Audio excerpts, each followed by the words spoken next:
We're talking with the Republican Congressman Chris Collins of New York, the first member of Congress to endorse Donald Trump. But many high-profile Republicans are refusing to back him. Among them, both former presidents named Bush and former presidential candidate Jeb Bush. Even though Jeb Bush was routinely insulted by Trump during the primary campaign, his son is now breaking with the family and backing the GOP nominee. Brian Todd has been looking into this, I should say, a rather surprising turn of events. To say the least, Wolf. You know, tonight, Wolf, the people we spoke to who are close to the Bush family say this was not a planned rollout for George P. Bush, and they say it's not an endorsement. But it is nonetheless stunning that Jeb Bush's son urges support for Donald Trump in Texas, given the bitterness that exists between Trump and his father. Thank you, everybody. His campaign's become radioactive, pushing away more Republicans by the day. Many in the establishment wing of the party made a point of staying away from the GOP convention. Not one member of the Bush family was there. But now, Jeb Bush's son, George P. Bush, is calling for his fellow Republicans to support Donald Trump.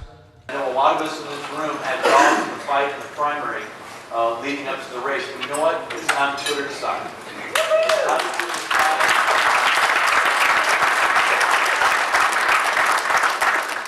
And you know, from Team Bush, it's a bitter pill to swallow, but you know what? You get back up and you help the man that won, and you make sure that we stop Hillary Clinton. This is the son of the former candidate who endured these insults from Trump during the primary campaign. He can't fix anything. He's a low-energy person. He's not tough. He's not smart. Guy doesn't have a clue. He's like a child. He's a stiff. He's an embarrassment. When you go to Jeb Bush's rally, you fall asleep almost immediately. His family's so ashamed. And he called him a puppet and a loser. How do you come out and support someone who said these things about your father? I think it's probably not easy for George P. Bush. I suspect that he feels about as much enthusiasm about supporting Donald Trump as I do about hand-massaged kale. That being said, he has got some requirements he feels he has to fulfill. GOP strategist Ana Navarro, who's plugged in with the Bush family, says Jeb and his son remain very close, and this won't change that. On those requirements she talks about, George P. Bush is the Texas Land Commissioner and has also been appointed to lead the Republican Party's coordinated campaign in Texas. That involves helping to get everyone on the ballot in Texas elected, including Donald Trump.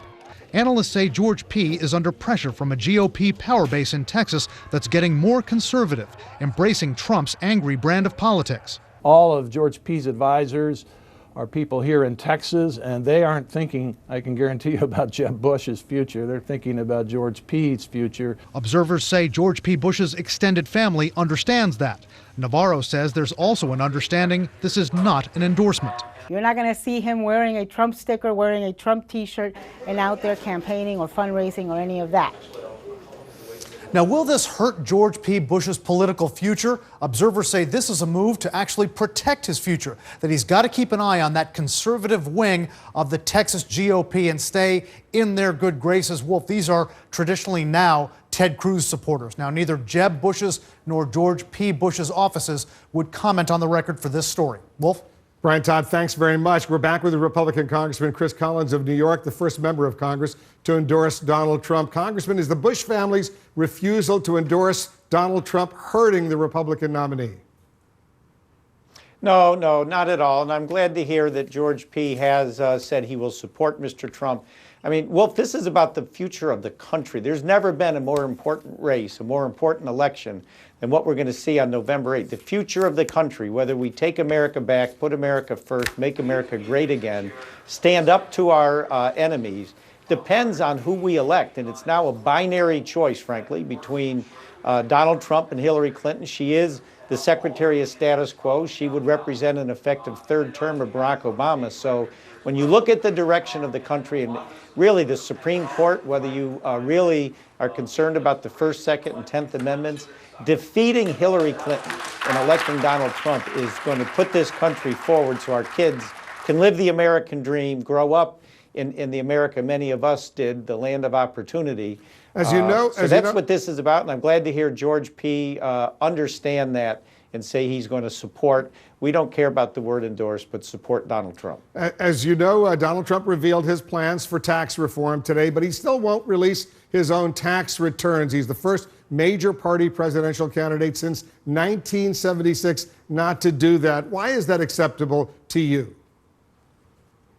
Well, actually, I would agree. I absolutely agree with him that to release his tax returns and to give all of his competitors privileged inside information on the profits and losses of all his companies, which are private in many cases, would be something all of his competitors would want to see.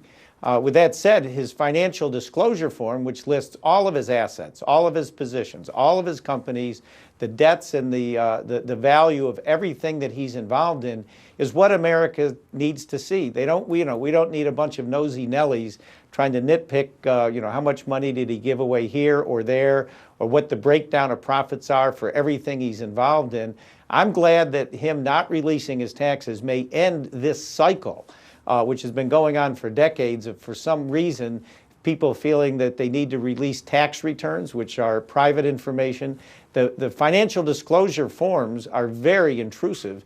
We all do submit those for public scrutiny, but tax returns were never intended to be that, and I'm thinking now with Donald Trump not releasing it, that's going to go by the wayside, and we'll be able to stick with what we should, which is the financial disclosure forms, which all of us release. Well, should he at least release the tax rate that he has paid over the years, and should he at least release the amount of tax-related charitable contributions he's made?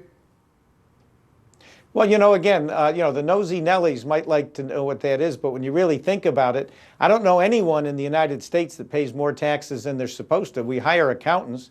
We have the highest tax rates anywhere in the world. For people like Hillary Clinton that seems to think she should pay more, does she send any more? Does she check a box that says, I don't pay enough, let me send more? No, she pays the absolute minimum. Every American does. So whatever the tax rate is, it is the lawful tax based on a tax code that's thousands of pages long. And so, quite frankly, what his tax rate is or was is a meaningless number. He pays his taxes in accordance with our current tax laws. And what more could you ask of an individual? Congressman Chris Collins, thanks very much for joining us. Always good to be with you, Wolf. Thank you. Coming up, a surprising look